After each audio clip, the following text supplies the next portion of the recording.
What is up, fellas? JPS delivers here. NCAA football 11. It is the Mean Green Dynasty with North Texas. Hopefully all is well with y'all.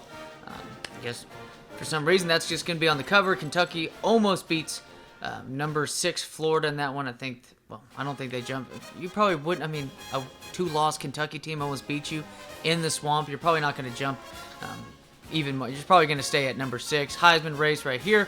Garrett Gilbert right there.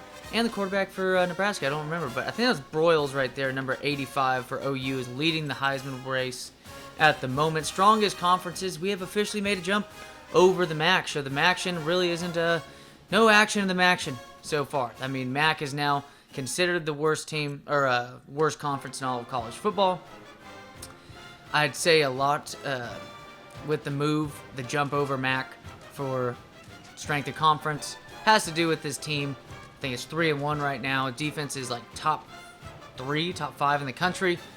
We did absolute shit against the one team that's worth a damn, who's Clemson, number 20 in the country right now. Recruiting wise, we're kind of trying our best to get steal a couple of guys that are like 3-star recruits, which would already make them starters on this team. But a quick look, still like 80th, 82nd, I think it was, in the country at home against the Ragin Cajuns. What can we do, fellas? We'll just have to see. There was a lot of crazy defense in this. And speaking of craziness, not really crazy defense, but a nice return right there. There's going to be a couple nice returns in this game. But mainly the story is going to be defense in this game. And there's going to be a little bit of a change later on. So we'll just have to see about that. I'm not gonna give it up, but it's going to be a big change.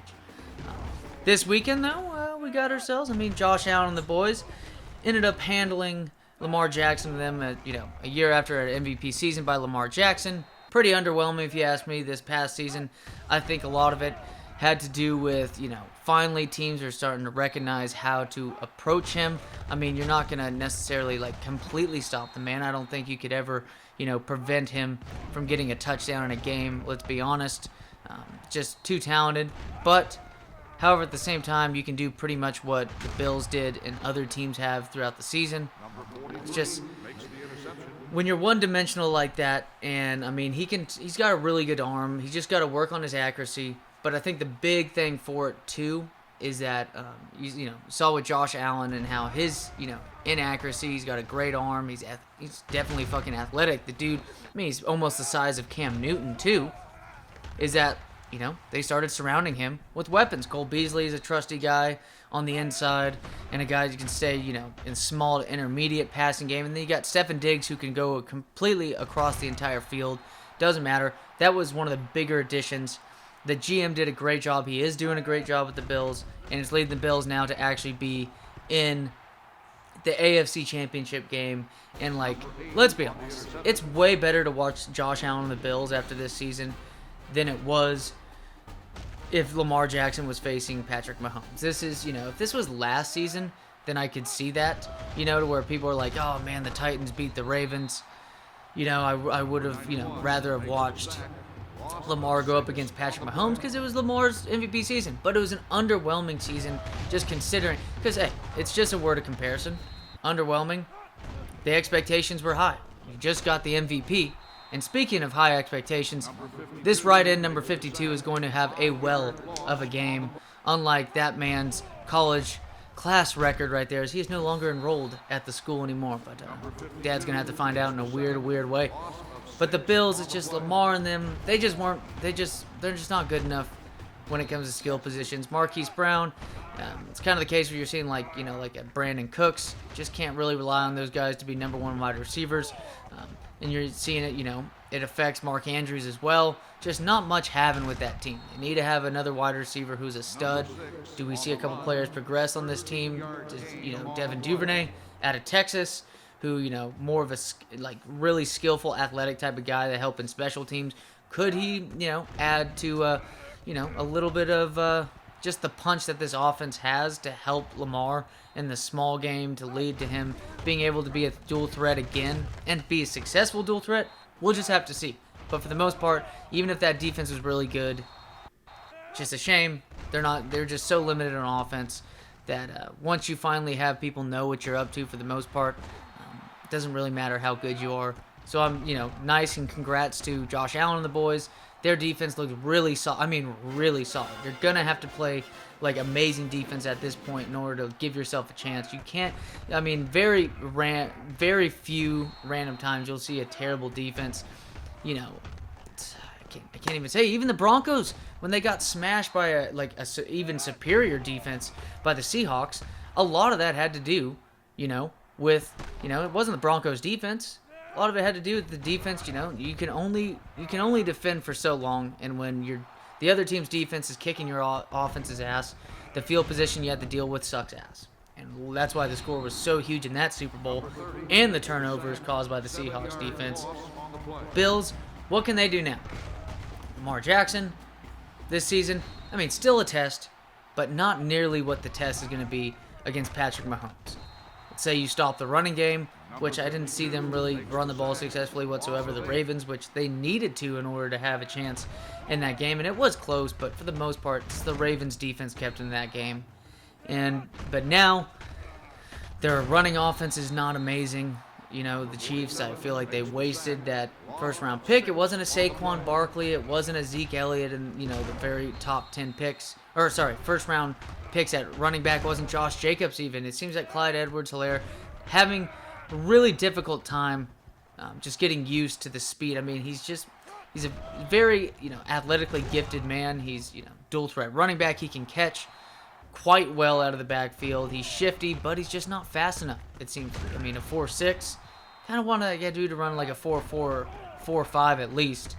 So, but fortunately enough, you do probably, I mean, it's the best talent to ever play quarterback, let's be honest, right? I mean, Aaron Rodgers is still alive, but even in his prime, I don't think anybody could sling the ball like Patrick Mahomes can, and he has Tyreek Hill. He has Travis Kelce. Those are two, I mean, Tyreek Hill with the skill of that quarterback and Patrick Mahomes. I mean, we talk about Tyreek Hill as the same kind of skill as skill set. Definitely more skill, but definitely same skill set as Marquise Brown type, Brandon Cooks, small, shifty, but dude, the guy is just superior in skill, and Andy Reid is their coach. I mean, that's why that team works so well. I mean, even the other guys are so fast. Maybe the Devin Duvernay thing can help in Baltimore, like I was saying. Frankly, because, we see Mecole Hardman. We see Mecole Hardman.